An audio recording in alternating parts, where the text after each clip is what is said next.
ایا تاسې پوهېدئ چې که د ځمکې له یوې خوا څخه تر بلې خوا سوری وکړل شي نو دا سوری به د ځمکې بلې خوا کوم ځای ته وځي؟ فرض کړئ چې داسې ټکنالوژي شته چې د ځمکې له یوې خوا څخه بلې ته سوری وکړای شي او د هغه په ذریعه د افغانستان یا پاکستان پر ځمکه دومره ژور سوری وکړل شي چې د ځمکې بلې خوا ته ووځي. په پوهېدو به یې حیرانه شئ چې دا سوری به سیده د مکسیکو او ارجنټاین ترمنځ په سمندر کې راوځي چې اوږدوالی به یې 12940 کیلومتره کېږي. زموږ ستاسې په ذهنونو کې دا پوښتنه خامخا راځي چې موږ انسانان 55 کروړه کیلومتره لرې د مریخ سیارې ته رسیدای شو، خو په ځمکه کې یوازې 12940 کیلومتره سوری ولې نشو کولی؟ نن به تاسې د دې ویډیو پر مټ پوه شئ چې تر اوسه انسانانو د ماډرن ټکنالوژي په واسطه پر ځمکه کې تر کومه سوری کړی. د ځمکې په ژوره سطحه کې داسې څه دي چې دومره پرمختللي ډریل ماشینونه یې هم د سوري کولو توان له لاسه ورکوي. د ځمکې له سطحې کې شروع وکړو نو 6 فوټه ژور یو عام قبر کیندل کېږي. همدارنګه که 10 فوټه لاندې ولاړ شو دا هغه اندازه ده چې د میټل ډیټیکټر ماشین پکې مختلف عناصر ډیټیکټ کولی شي. له دې هم ژور که 12 متره لاندې ولاړ شو تر دې ساحې تمساح خپل ځان ته غار جوړوي. تمساح په ځمکه کې تر نورو ټولو حیواناتو ژور غار جوړوي. همدارنګه که 20 متره لاندې ولاړ شو دلته د فرانسې ښار په پاریس کې هدیره شتون لري چې په سلګونه کاله مخکې پکې 80 لکه انسانان دفن کړل شوي دي چې دې ځای ته د دوزخ دروازه هم ویل کېږي. د ځمکې لاندې 100 متره هغه ځای دی چې اتومي عناصر پکې ساتل کېږي. که لږ نور لاندې ولاړ شو 106 متره ژور د اوکراین په کیف ښار کې د میټرو سټیشن موجود دی. دا دومره ژور دی چې د دې ځای ته رسیدو لپاره مختلفې برقي زینې کارول کېږي. همدارنګه تر 240 متره ژوروالي پورې د نړۍ تر ټولو ژور سیند په افریقا کې بهیږي چې د کونګو ریور په نوم یادیږي. په حیرانتیا سره انسان تر دې ژوروالي هم ښکته تللی دی.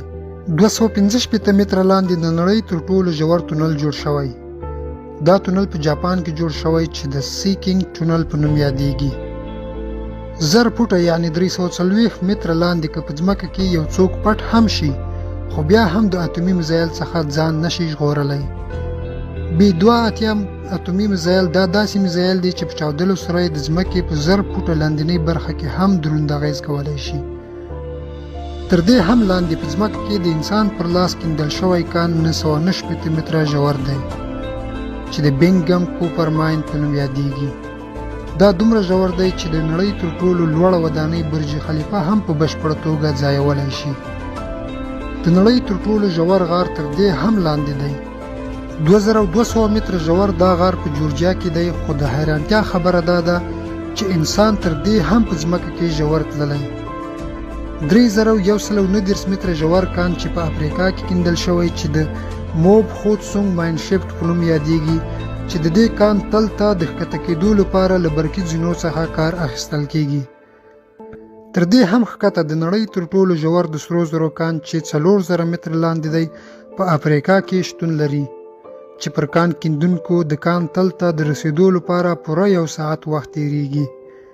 دې کان کې د حرارت درجه ډیر وخت 60 سانتیګریډ وي، خو له دې سطحې هم ښکته 8819 متره دومره اوږدوالی کېږي لکه د نړۍ تر ټولو لوړ څوکی غر ایورسټ، او 11500 متره ژوروالی دومره وي لکه کمرشل الوتکه چې الوت کوي. خو تاسې به باور ونه کړئ چې انسان له دې هم ژور سوری په ځمکه کې کړی.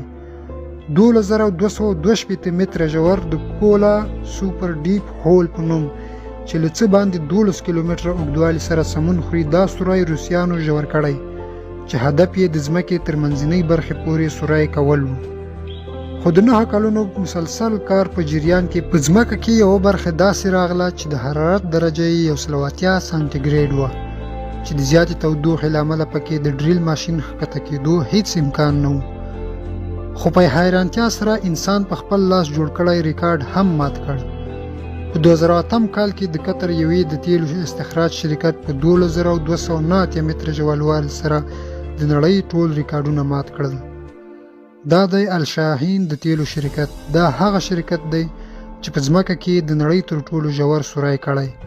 که که د دې ژوروالي اندازه ولګول شي دا اندازه دومره کیږي لکه ځمکې ته چې موږ له دومره لوړې ارتفاع وګورو. زموږ د ځمکې سنټر یا منځ د ځمکې له سطحې څخه 6371 کیلومتره لرې دی، خو تر اوسه انسانانو یوازې 12 کیلومتره سورای کړی. د معلوماتو له کتلو اوریدلو نړۍ مننه. که مو معلومات خوښ شوي وي له خپلو دوستانو سره یې هم شریک کړئ.